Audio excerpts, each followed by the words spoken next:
I would like to join colleagues in thanking Undersecretary General Fletcher and Executive Director Russell for the compelling briefings. We appreciate and support your work. Certainly, to properly describe the situation was beyond vocabulary. For the situation was actually beyond belief, unimaginable in this time and age. We support your calls primarily for standing unequivocally with international law and international humanitarian law and for an immediate ceasefire in Gaza. Colleagues, Gaza teeters on the brink of total devastation, a man-made catastrophe where death stems not only from bombardments, but from the systematic dismantling of the conditions necessary for life. Over 58,000 people have been killed, more than 138,000 wounded, and the entire neighborhoods reduced to rubble. Hospitals are barely functioning as supply chains collapse. Starvation is being used as a tool of war, and aid, the last lifeline for millions, has itself become a perilous pursuit. Just this past week, on 12th of July, dozens of civilians were reportedly killed when Israeli forces opened fire near an aid distribution queue in the Gaza city. Men, women, and children were waiting in the blistering heat for food. Instead, they found death. This is not an isolated incident. It is part of a pattern that underscores the urgent need for change. On another sweltering July morning, 7-month-old Salam lay motionless in her mother's trembling arms, her tiny ribs protruding like fragile twigs beneath skin drawn thin by hunger, her sunken eyes too weak to cry, flickered faintly as UNRWA health workers rushed to assist her at a bomb-damaged clinic. For weeks, her family had wandered the rubble-strewn streets for infant formula, but without success. Aid distribution points had none.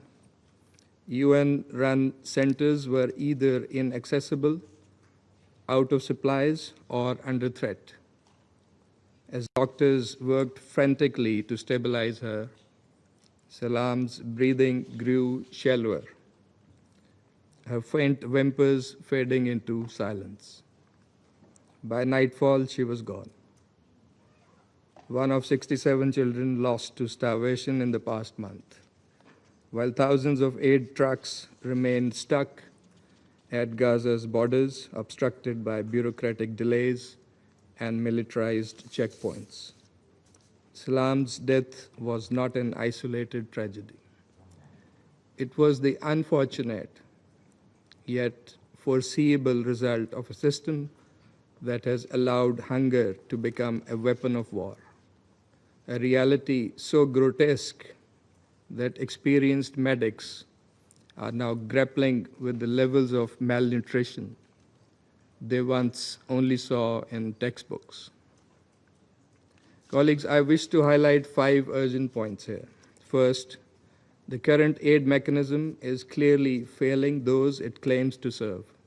According to the UN Human Rights Office, 798 aid-related killings have occurred since late May. 615 of them at or near distribution sites.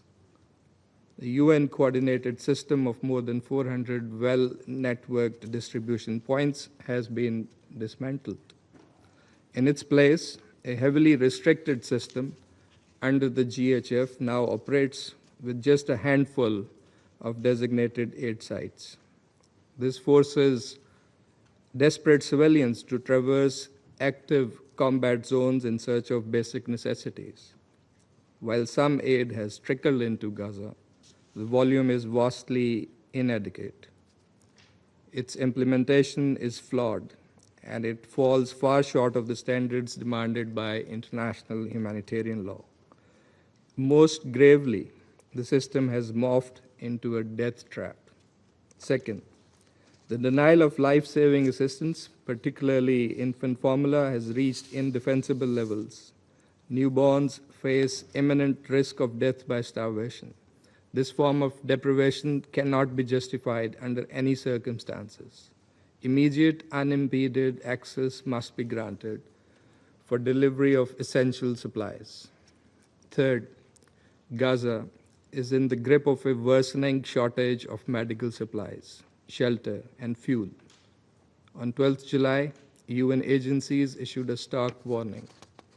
Fuel reserves had reached critical lows, threatening to shut down hospitals, water and sanitation systems, telecommunications, bakeries, ambulances, and humanitarian operations. For a population of 2.1 million, this is a catastrophic tipping point. Fuel, medical aid, and shelter materials must be allowed without delay. Fourth, the current aid mechanism sets a dangerous precedent. Replacing neutral UN-led humanitarian operations with a militarized, selectively coordinated structure undermines the neutrality and impartiality that are cornerstones of humanitarian law. The consequences will reverberate beyond Gaza, endangering civilian protection in future conflicts. Fifth, and most critically, this catastrophe is not inevitable. It is the result of deliberate choices, policies, and actions of Israel, the occupying power. It can and must be reversed. The international community must act without delay. The objectives are clear and widely shared: an immediate, unconditional, and permanent ceasefire. And we appreciate the efforts that are underway to achieve that. The lifting of the blockade and restoration of full, unhindered, and impartial humanitarian access in accordance with international humanitarian law through the UN system, including UNRWA, the release of hostages and Palestinian prisoners, the unambiguous rejection of all illegal policies and actions of the occupying power, including settlement activity, any forcible displacement of Palestinians from their lands, and finally, and most fundamentally, addressing the root cause of this crisis: the prolonged Israeli occupation and the denial of Palestinian rights. A just and lasting peace in the Middle East requires realization of the two-state solution with an independent, sovereign, and contiguous Palestinian state based on pre-1967 borders with Al-Quds al-Sharif as its capital. In this regard, we look forward to the high-level conference later this month to be co-chaired by France and Saudi Arabia, and hope that it will yield concrete outcomes. Colleagues, the world cannot stand by as Gaza is starved and shattered. Let us not grow numb to the daily toll of lives. It is not just another headline, another ticker on our screens, another statistic. Behind each number is a life, a person with a story, a dream extinguished, a family torn apart. History will judge us anyways, but let us be judged by our actions on the side of humanity and international law, and not by silence and passivity. Thank you.